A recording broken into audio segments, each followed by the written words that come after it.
happy to be back in Grenoble every now and then. So yeah, as the title says, I would like to give you a glimpse at the applications that Heegaard Floer homology has, because last week, yeah. Ouais, ok. Donc je dois parler un peu plus fort. Okay. If you can't hear me or if you can't read, I have a tendency of write small, of writing kind of badly. So please complain. That's fine. I can deal with it. So anyway, last week, Paolo made you suffer a lot through. I mean, it's not his fault. I wasn't implying that. But Paolo made you suffer a lot through the definition of Heegaard Floer homology and through maybe some of the analytic details, and maybe this is a bit much. And at some point you kind of ask the question, why am I doing this? And you start questioning your life. And maybe this week will give you some more hope. So anyway.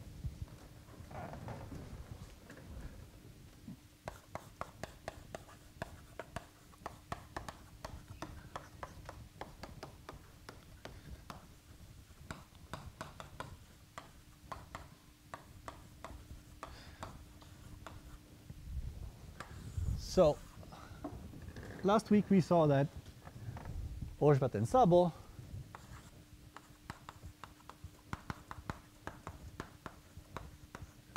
define Heegaard Floer homology, which is a theory that takes a pair where Y is a closed, connected, oriented, three-manifold,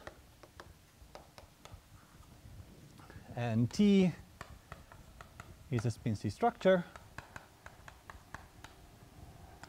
and it associates to it a cohort of invariants, which are Q-graded abelian groups, and some of them even have an action by a ring of polynomials called f of u, and Liam, this is maybe the first variable that's a capital letter that they saw last week. So A is the second, I'm sorry. So of FU modules, fair enough. Fair enough.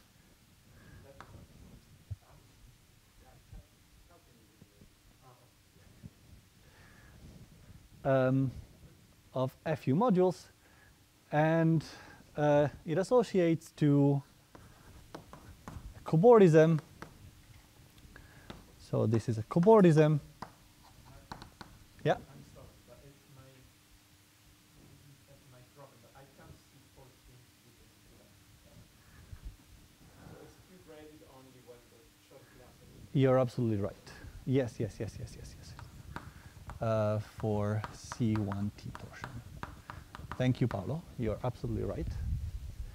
I'm mostly going to talk about rational homology spheres, but yeah, you're absolutely right. Thank you. And it associates to a cobordism between three manifolds of these sorts. So W goes from Y to Y prime. This is going to be my notation for cobordisms. And W is compact and connected and oriented. It associates a map, well, collection of maps between the relevant homology groups, where this is the restriction of S to Y, and this is the restriction of S to Y prime. And at this point, you're like, so what? Like, what do I do with this? And the answer is, maybe Paolo mentioned something about this, but there are plenty of applications. It doesn't necessarily look like it, but there are plenty of applications. So let me mention a few. This is not an exhaustive list. It's also according to taste. So there are applications to 3D topology. And the application to 3D topology include surgery problems. For instance, the lens space surgery problem, asking which lens spaces can be obtained as surgeries on a knot in S3 and which knots have this property. The property P,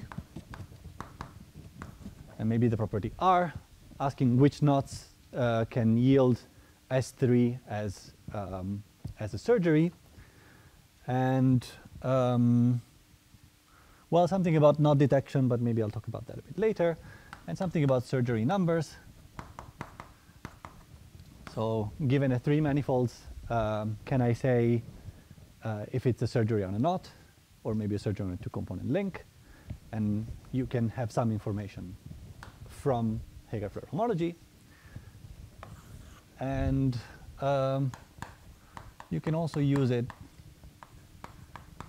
to compute the Thurston norm, if you care about that sort of things, or minimal genus problem in 3 manifolds. You have not theoretic applications, like genus detection, as Liam was mentioning earlier, fiber nest detection,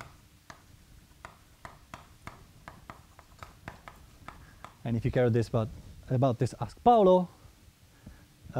Applications about slice genus. You get slice genus bounds, both orientable and non-orientable, which allows you to give examples of exotic R4s, which is always fun.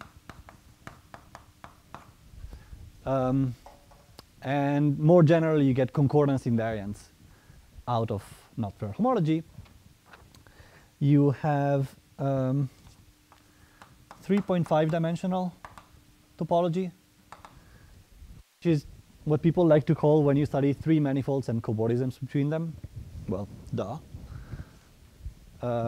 For instance, you have well, questions about the homology cobordism group,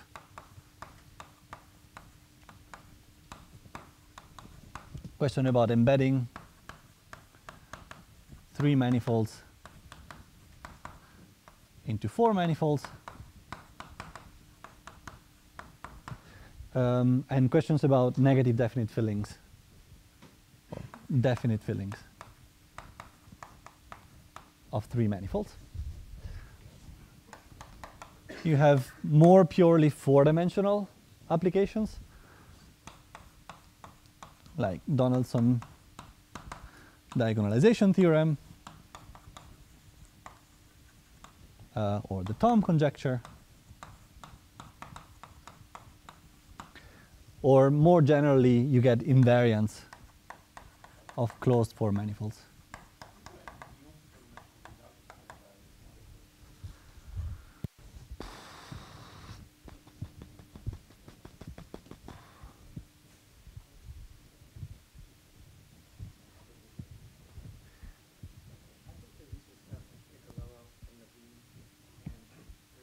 Yeah.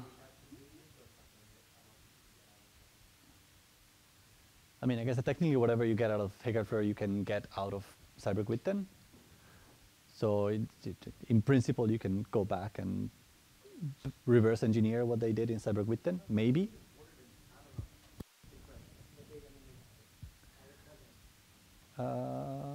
Yeah, that's a very good example, actually.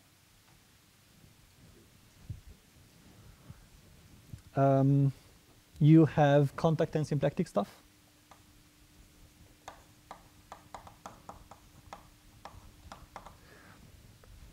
For those who know or care, you have like non-vanishing results for the closed 4-manifold invariant for symplectic, closed symplectic 4 manifolds. You get contact invariance for contact structures on 3 manifolds, and you can ask again Paolo, or you can ask Irena, who's here. about these sorts of things. And you get Legendrian and transverse knot invariance.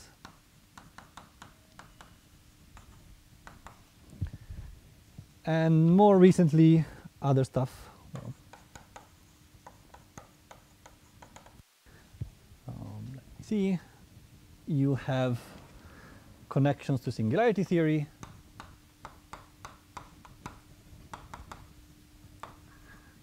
Mostly singularities of curves, of complex curves, and singularities of complex surfaces, or stuff about taut foliations,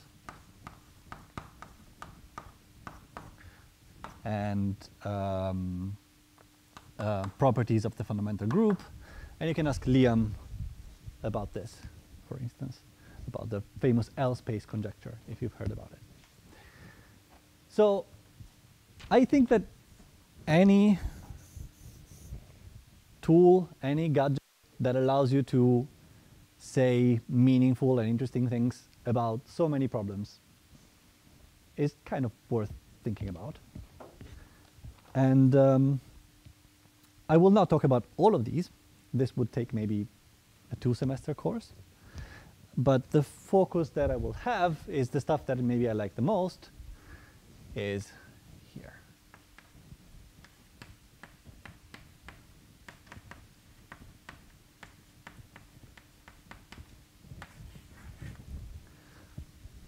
And in particular, ideally, I would like to talk about Donaldson's diagonalization theorem tomorrow. Ideally, the Thom conjecture on Wednesday, and ideally something about this on Friday.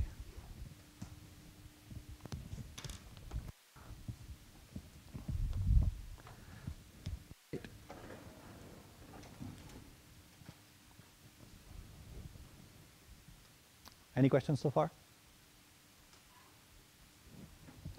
Cool. So what is the tool? Like,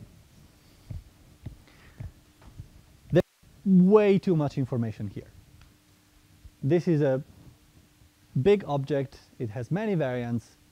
It has a lot of structure. And we want to try and extract something more manageable out of all of this. So what we're going to deal with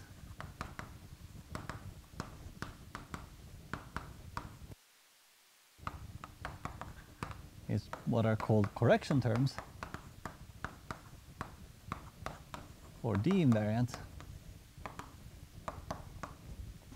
which are just one single number that we can associate to, let's say, a rational homology 3-sphere together with the spin C structure. So recall from last week that if Y is a rational homology 3-sphere, so this means that the rational homology of Y is the same as the rational homology of the 3-sphere.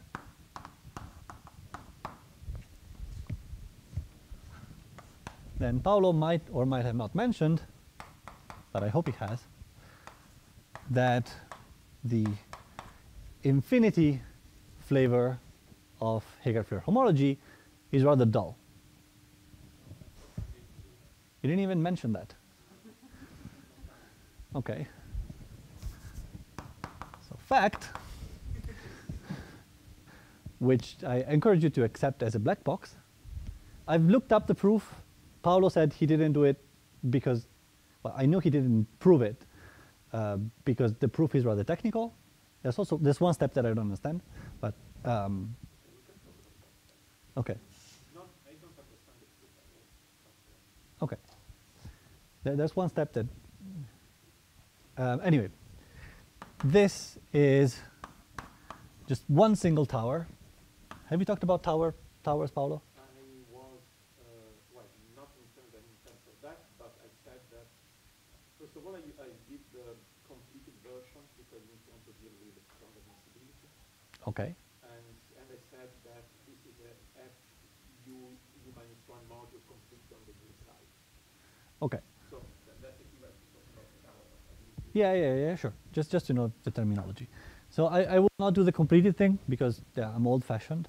But this is just a copy of the Laurent polynomial ring in one variable, so with the u variable, and this is just my definition for a tower, my notation for a tower. And recall that the u action decreases the degree by 2. So the picture that I have in mind when I see something like this is that to me the Heegaard-Floer homology of a rational homology sphere in one given spin C structure, so this is for all spin C structures, is you have a bunch of classes sitting in some degrees, and multiplication by u just shifts the degree down by 2. And this goes on forever, both directions. As a corollary of this fact, hf plus of y. Now I'll have the standing assumption that y is a rational homology sphere for the rest of today. So we'll not talk about anything else than rational homology spheres, more or less. This is a copy, it's one tower, different tower, plus what is called the reduced Floer homology of yt. And here the tower, this is just a copy of f u inverse modulo u f of u. Also, nobody asked me what f is. Just to be clear, f for me will always be the field with 2 elements. I don't want to deal with signs. I don't want to deal with things that are not fields. So f is just the field with 2 elements. Maybe.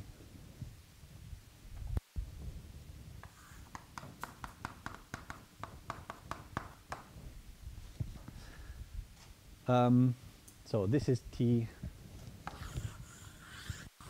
This is t infinity. And this is just as a group. This is just f of u inverse. Except that here I don't have a natural structure of a u module, so I prefer to view it as a quotient. So this is t infinity, and t plus is just one tower that goes up indefinitely. And again, my convention is the degree goes up. So this goes on indefinitely, and at some point, multiplication by u is equal to 0. So there's nothing here.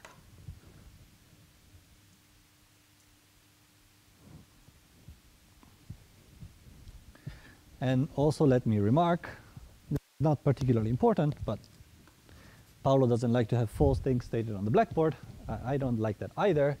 This splitting is not canonical.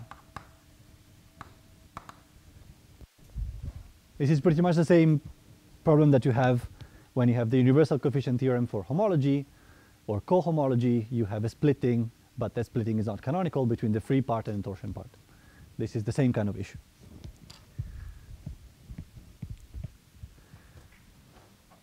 Right. And while we're at it, you also have hf minus of yt. This is a copy of t minus plus hf red of yt. And this is just f of u, or rather u f of u. And this is just the dual picture. You have multiplication by u, and you go down indefinitely, but there's nothing above a certain level. This is t minus. And again, same caveat that I had before. This splitting is not canonical either. Okay, great.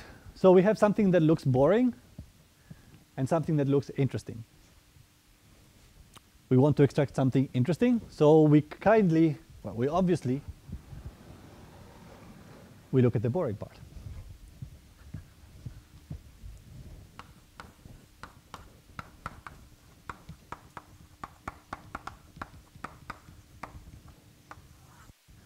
Or D invariant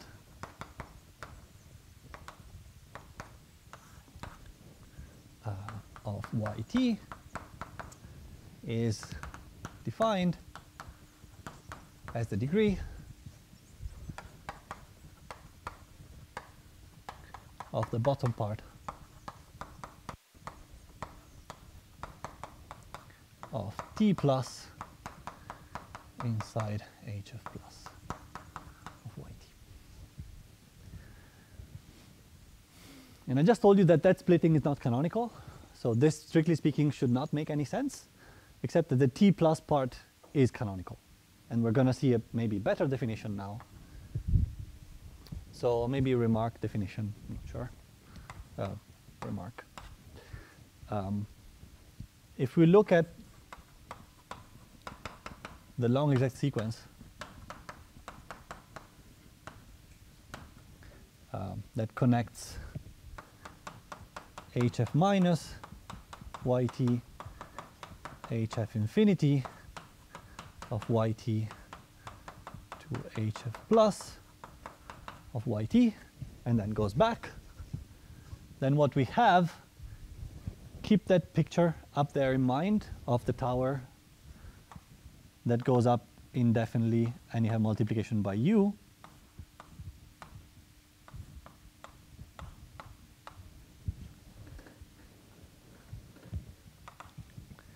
Then you have the tower t minus here that starts at u, then has u squared, then has u cubed. And you have the tower t plus here.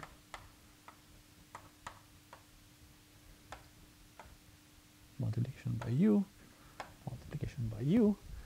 Then you have, well, I didn't do the things very well horizontally, but you have that the map here is just the inclusion of this tower into this tower, and then you have the quotient that takes this to this.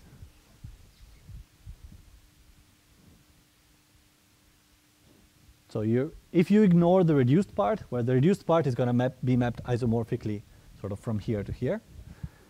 Yeah? No, it's just...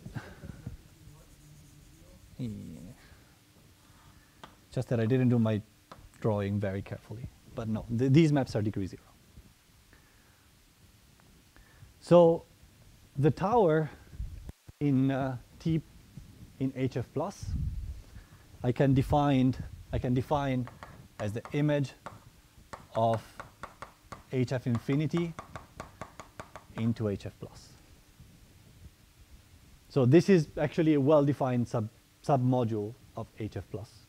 It's the reduced part that is not canonical. The free part is always canonical. Sorry, no. The torsion part is always canonical.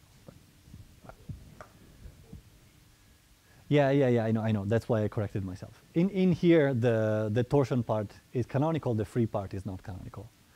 In here, defining what's free and what's torsion is a bit more delicate. Strictly speaking, everything is U-torsion. You're right. So the remark has actually a nice corollary. Maybe I'll write it here. So corollary of the remark, I could define in an equivalent way d of yt as the max degree inside t minus of hf minus of yt, except that, as Gregor pointed out, there's a shift. So the maximal degree here is not the same as the minimal degree here. There's a shift by 2. So plus 2.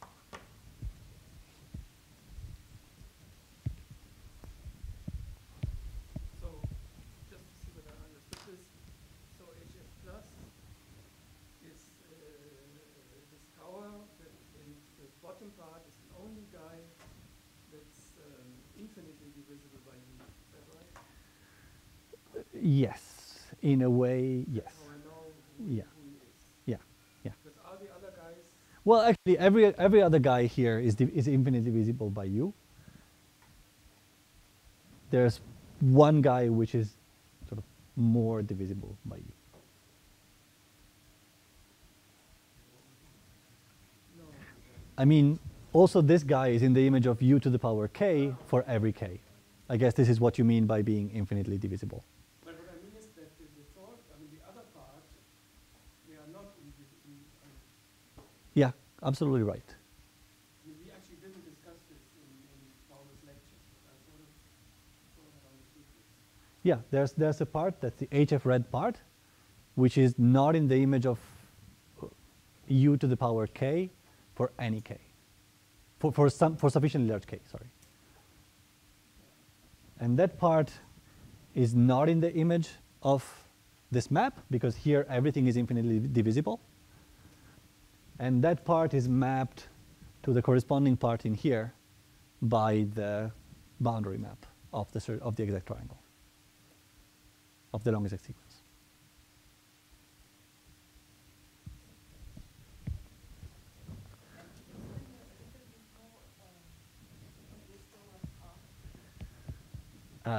In what? Oh, I call them tower because they look like towers. It's not particularly technical. Okay, so like then afterwards you said that each tower is like this Laurent polynomial. Yeah. Like, and so what is the correspondence between this Laurent polynomial and then this Laurent on the right hand side? So Just so this polynomial ring and this tower is I'm choosing some element that I call 1, and then this is u squared, u inverse. And this map respects the degree. And if you want to know where these come from, these are the S1 equivariant homologies of the point. There's the equivariant cohomology, one is some Borel-Moore cohomology. I don't remember exactly which one is which, but they come from there. Like why these should appear, this is more clear from the Seiberg-Witten perspective. Here it's a bit pulled out of thin air. Okay, so if you call something correction term, well, why? What does it correct? So maybe let me state a theorem that I will not prove. This is Oshbat and Sabo for the case of integer homology sphere. And since they might come up a lot, I will always abbreviate with them with OS. And Rustamov for the case of rational homology spheres. The sum of the Euler characteristic of the reduced Floer homology of yt minus 1/2 the degree of yt, where t varies over all spin C structures, is equal to h1 of y, the order of the first homology group, times the Casson-Walker invariant. And if you want to know more about the Casson-Walker invariant, ask Christine.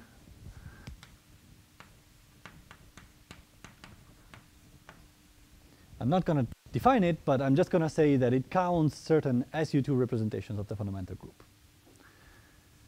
Why does this come up? I have absolutely no, well, maybe I have some clue, but I think it boils down to the Atiyah-Floer conjecture. Paolo? On one side, it has to one, and then on the other one, it has to two. So I think one is the other. No, I'm sorry. Okay. Okay. Except that there is a relation of the Casson invariant with the Alexander polynomial, which is also interesting.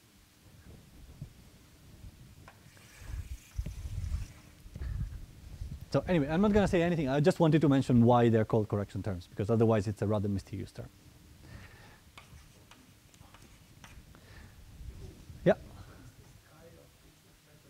This is the Euler characteristic. Is it just one? No? It's for half of repeat one. Sorry? It's for half of repeat one. So this has, okay, maybe Paolo mentioned this. This has an even odd. This is always Z mod 2 graded.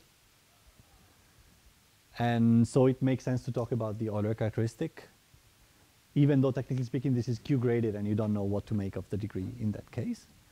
But this is Z mod 2 graded, so you can take the Euler characteristic.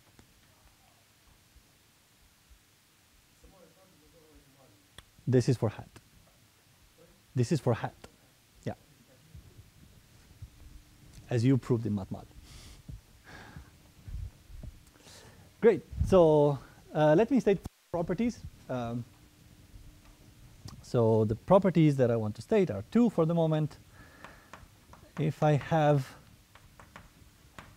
so these numbers are conjugation invariant. If I change my spin C structure by conjugation, the invariance stays the same. And they are, yeah. You define spin C structures as, homology classes of vector fields. Okay. So if this is a homology class of the vector field V, this is the homology class of the vector field minus V.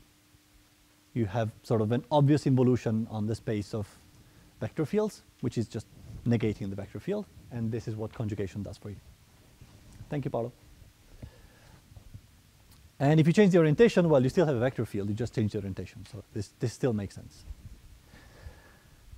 And other property is additivity. So if you have a connected sum of two homology spheres, and you have two spin C structures, you can take the connected sum. You more or less glue the two vector fields. And this is d of yt connected sum du t prime. What? Oh, yes. Got carried away with connected sums. Thank you.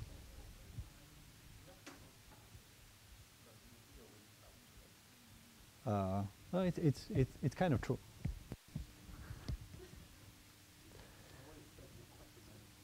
Hmm? No, that only if you have with, you'll see why. Hopefully. Great. So you cannot have a plus or minus 2 because for the 3 sphere the invariant is 0.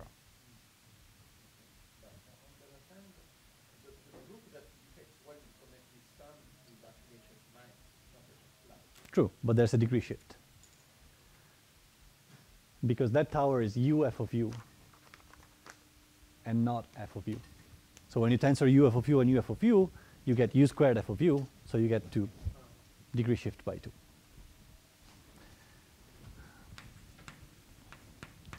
So let me quickly prove something about these things. So, well, conjugation invariance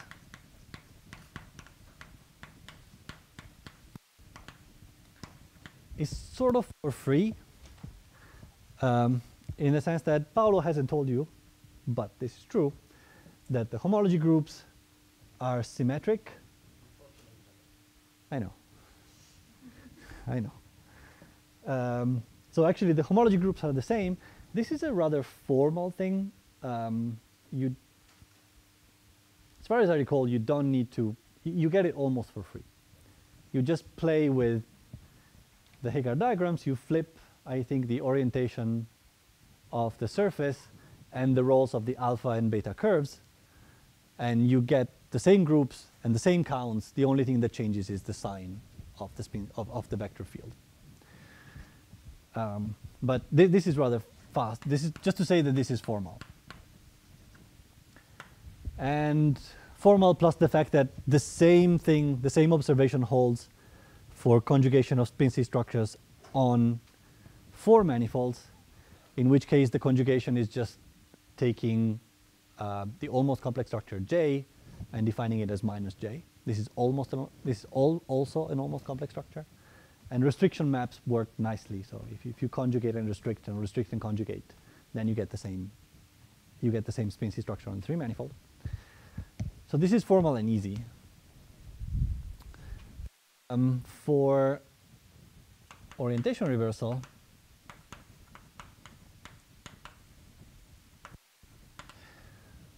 there's a sort of universal coefficient theorem for Heegaard Floer homology that tells you that HF plus in degree k of yt, this is isomorphic to, well, HF minus in degree yt of minus yt, dual in degree minus k minus 2. Where actually maybe Paolo with a completed version you can state it as an actual duality of FU modules. But this, for the moment, let's take it as an isomorphism of groups. And this collection of isomorphisms respects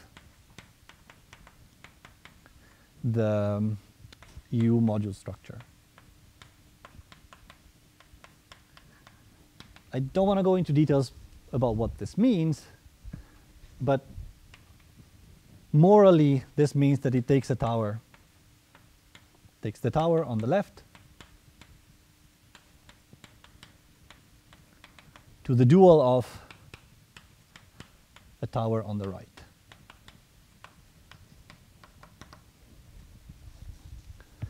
And what this means is that it takes the bottom element here morally to the dual of the top element here. So if we look at what happens in degree d of y, this is in degree minus d of y t minus 2, then we get that the element that represents the bottom of the tower here is mapped to the element that represents the top of the tower here. So this means that this degree is also the degree of minus yt shifted by 2. And now the shift, I sort of got it. Yeah, I convinced myself that this is the right shift. If you're not convinced, bug me later. But this implies orientation reversal symmetry.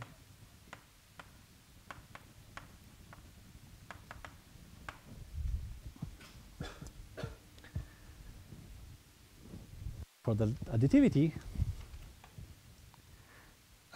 there's a Kunet formula or a Kunet theorem that tells you that HF minus of a connected sum, as Paolo was saying, this is almost the same as the tensor product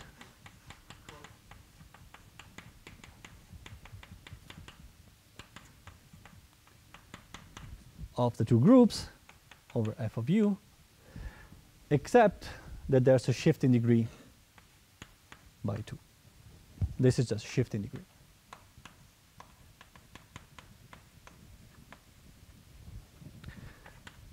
And then it goes to something torsion. It is minus. All three are minus.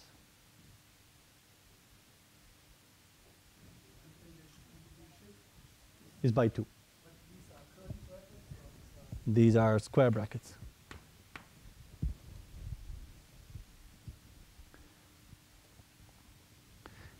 And since this is torsion, actually more precisely, this maps, so you have a tower in here, a tower in here. The tensor product of two towers over the ground ring is just a tower. And the tower is mapped onto the tower here. So by the degree shift, then you have that d of yt minus 2 plus d of y prime t prime minus 2. These are the degrees of the tops of the two towers. Then I have to add 2 because I have to degree shift by 2. This is equal to the degree of the top of the tower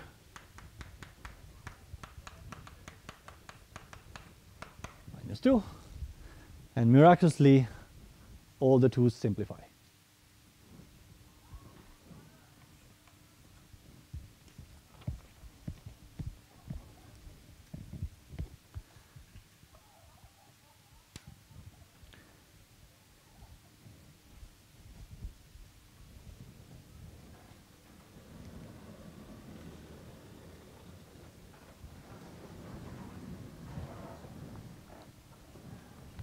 Great. I've defined an invariant. I've given you its properties. And I still haven't given you any computation. So maybe let's try and fix this.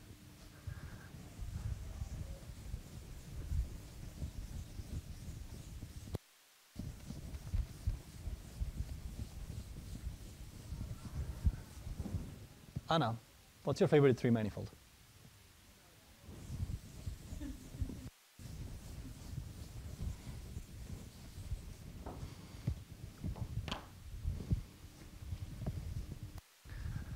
So, example. I hope that the answer is S3 because it's one of the few that I have the answer for. But okay, S3 is an integer homology sphere. Integer homology spheres only have one spin C structure. So there's only one number that's associated to S3. And this number is 0. And it's good that it's 0 because if we want any invariant to satisfy those properties, it better vanish on the 3 sphere. Well, this is a bit cheating, but this is actually by definition. Because we defined, or rather Paolo defined, or rather Orshvat and Szabo defined, the degree on HF anything. They defined it by starting with S3 and by saying the degree, well, the HF hat of S3 is supported in degree 0. And HF hat of S3, okay, so HF plus of S3 is just a tower, ends somewhere, and you have that HF hat is the kernel of multiplication by U in a long exact sequence where I have HF hat goes to HF plus, goes to HF plus. So the degree of this element is the same as the degree of this element. Yeah? Could you say a little more about this degree and how we define identical? Oh, yeah, yeah. So, yeah, we defined it. So if you accept that HF plus of S3 is just a single tower, and that HF hat sits in degree 0, what I want to say is this just follows that this element sits in degree 0, so the correction term for the 3 sphere is 0. So we defined the degree on HF no matter what by two properties. The first property is that HF hat of S3 supported in degree 0, and that this map is of degree 0, and that the maps in that long exact sequences are of degree 0. And the second property is that we declared the degree of any map associated to a cobordism like the ones that I just erased to be C1 squared of S minus 2 chi of W minus 3 sigma of W divided by 4. If we assume, in order to make sense of this, we need to assume that the restrictions of the spin C structure S onto the boundaries are torsion spin-C structures. Then we have the Euler characteristic, and then we have the signature of the four manifold. And these properties suffice to define the degree on every Floer homology group. You can do something when the spin-C structures are not torsion, but yeah, we're not going to talk about it. I'd rather not now. Great. Let's do some more interesting examples, perhaps.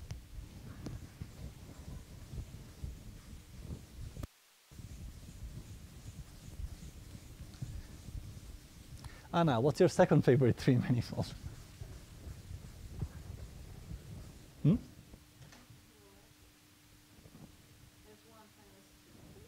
Third favorite. Yay! So, lens spaces.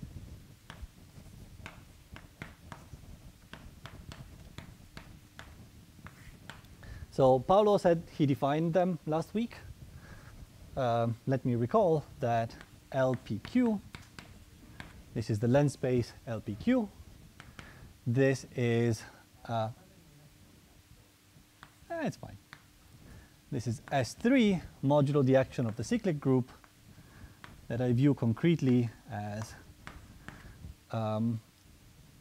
being generated by the diagonal matrix with entries omega and omega to the q, where omega, actually I can use a set here, where omega to the p is 1. And I'm viewing implicitly S3 in C2 as a unit sphere.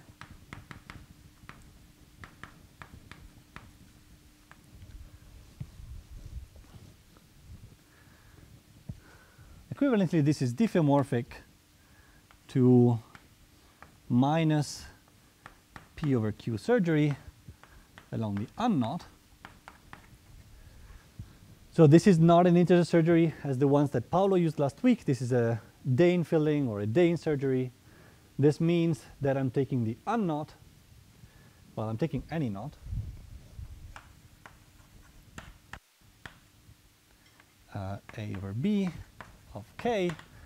I take S3, I drill out an open neighborhood of k, and I glue in a solid torus so that the boundary of point times d2, so the boundary of a meridian disk in here, is mapped onto the curve, onto a curve of slope a over b, or equivalently a curve that is homologous to a times the Seifert longitude plus b times the meridian. No, the other way around. B times the Seifert longitude plus a times the meridian. Okay.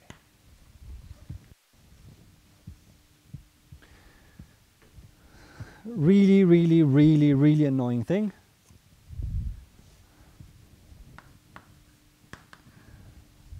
Oshvat and Szabo have the wrong convention for lens spaces, which causes an inordinate amount of trouble in my life.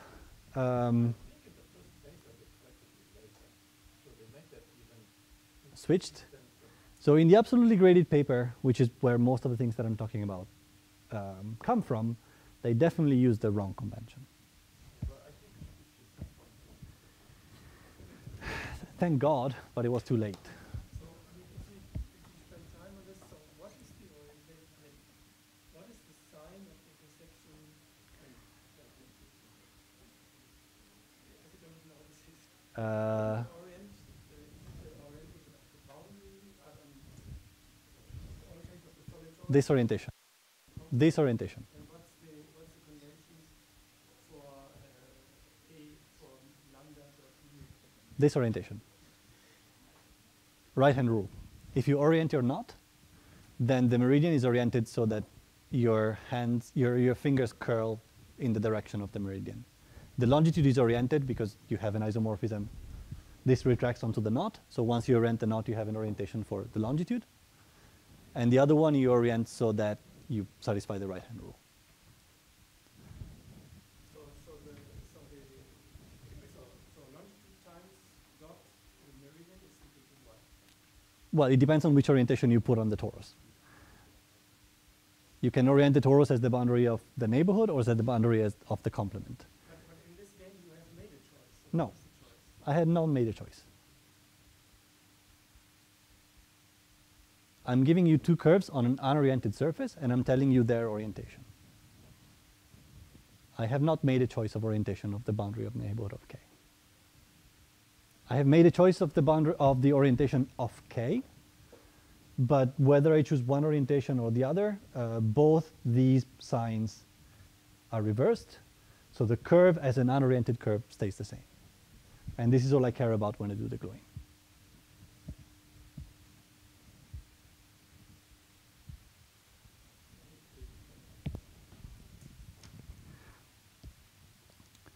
Great. So the theorem that I ideally would have liked to prove, but I don't know if I have time. So maybe first exercise, prove that LPQ is isomorphic to LPQ star, where QQ star is congruent to 1 mod P. And the second exercise is prove that this is a Heegaard diagram for LPQ. Okay, I'm not going to draw anything very complicated, but this is slope minus P over Q, and so this is a Heegaard diagram.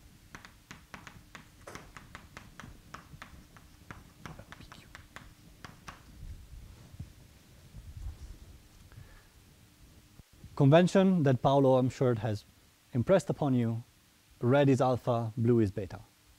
There's no other convention. You did that, right?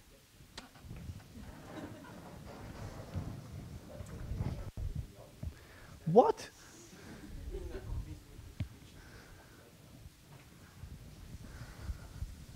What's your excuse?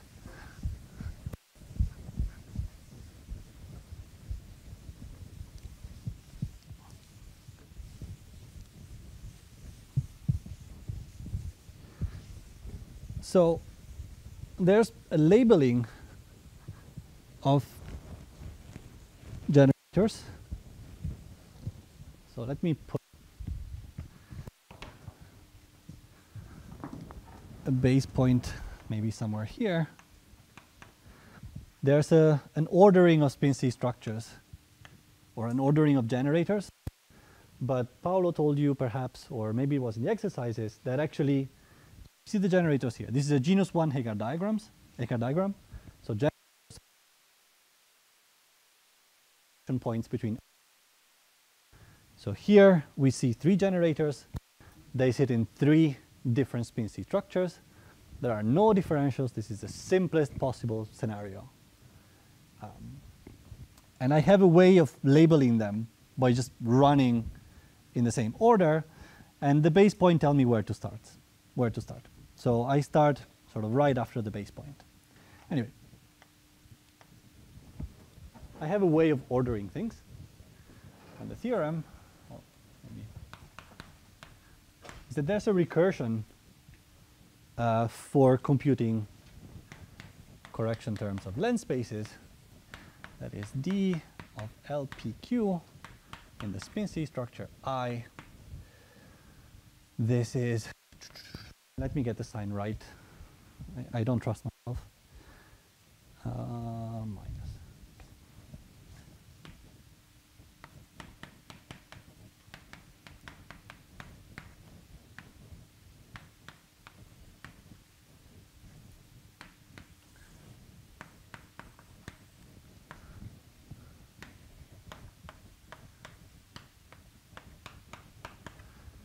where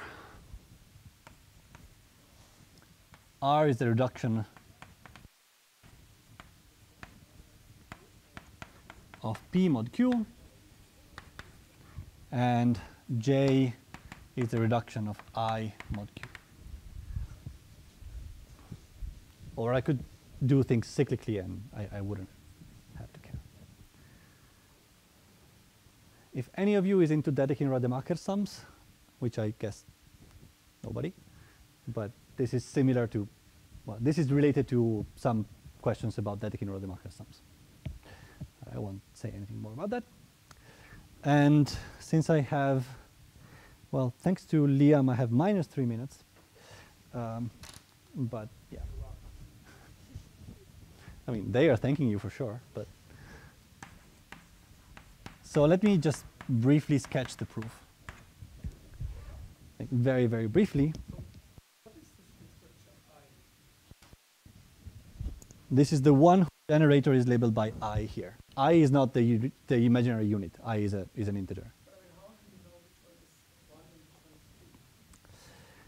and which one is 2? I used the base point Z to start labeling. So there's, technically, I guess I'm choosing an orientation of the alpha curve. And I'm saying the first time I meet, there's a region here that contains the base point.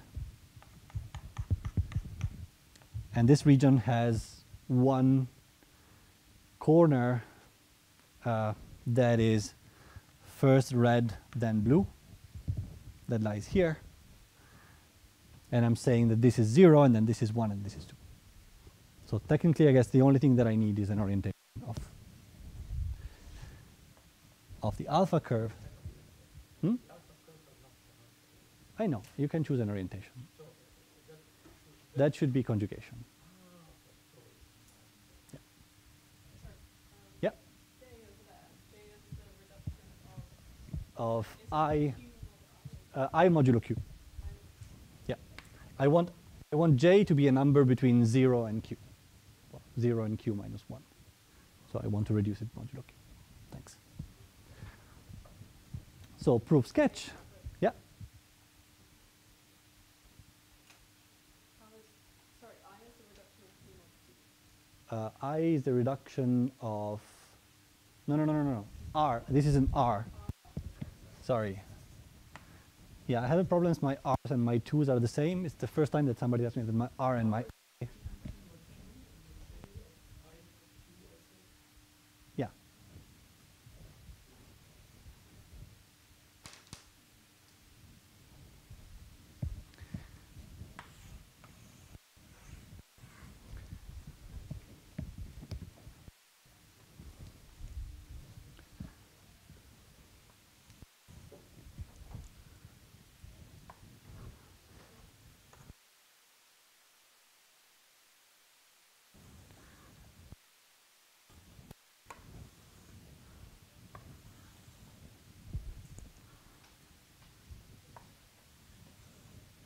You cannot see green, blue, and can you see?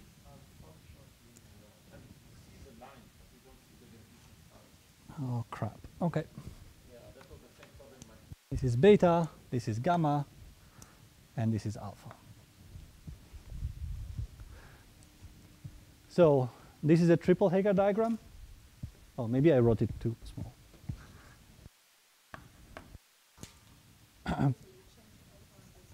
Yeah, because I like a challenge. Yeah, so this is a triple Heegaard diagram. And I claim that I can recognize all three manifolds that appear as at the corners of this 4 manifold. The one with beta and gamma, well, this is the standard genus 1 Heegaard diagram for S3. I have 2 curves that are in cancelling position. So beta and gamma give me S3. If alpha is of slope minus P over Q, then I have the same diagram that I have there, except that I swap the roles of alpha and beta. So alpha and beta give me minus LPQ. And gamma and alpha, when I turn my head around, this is of slope. Now if I turn my head around, this is of slope Q over P. So alpha and gamma should give me LQR.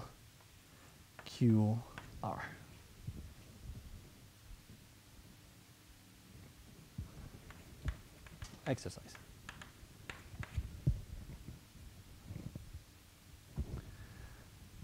And now I also have a base point that I'm going to put here. This region with the base point is just this region here. Very confusingly, but okay.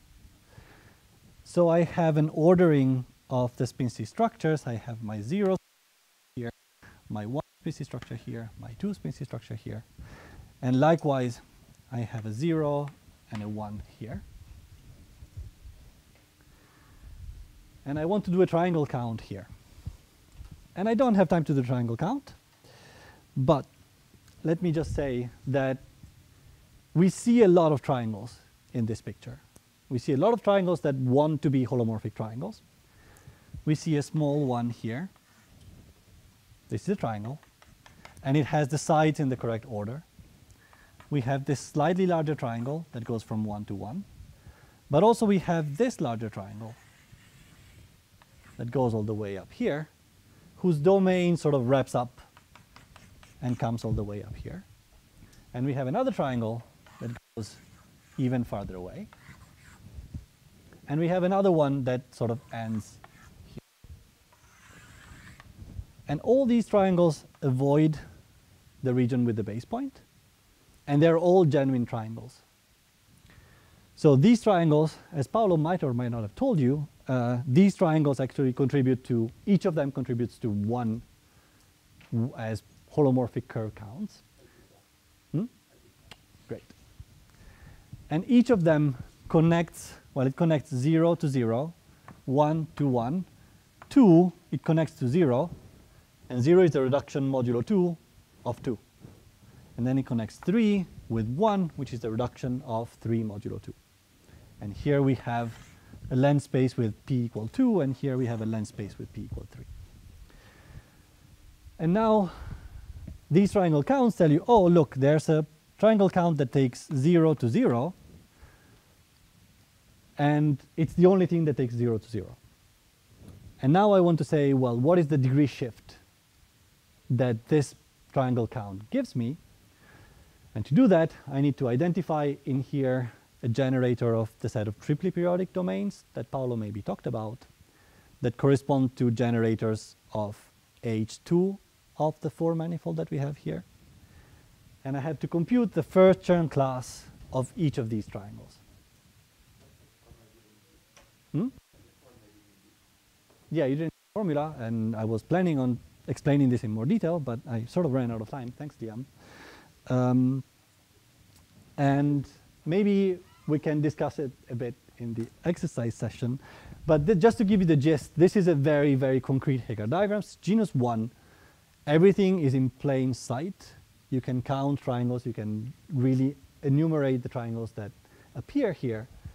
And then you sort of use the same trick that I use here, because for length spaces in each spin C structure, you see exactly the same long exact sequence. So it suffices to compute the degree of the element in the head group, which is 1-dimensional. And that's exactly what I'm doing there. I'm avoiding the base point to avoid exactly this problem. And once you avoid the base point, you're basically computing things in HF hat.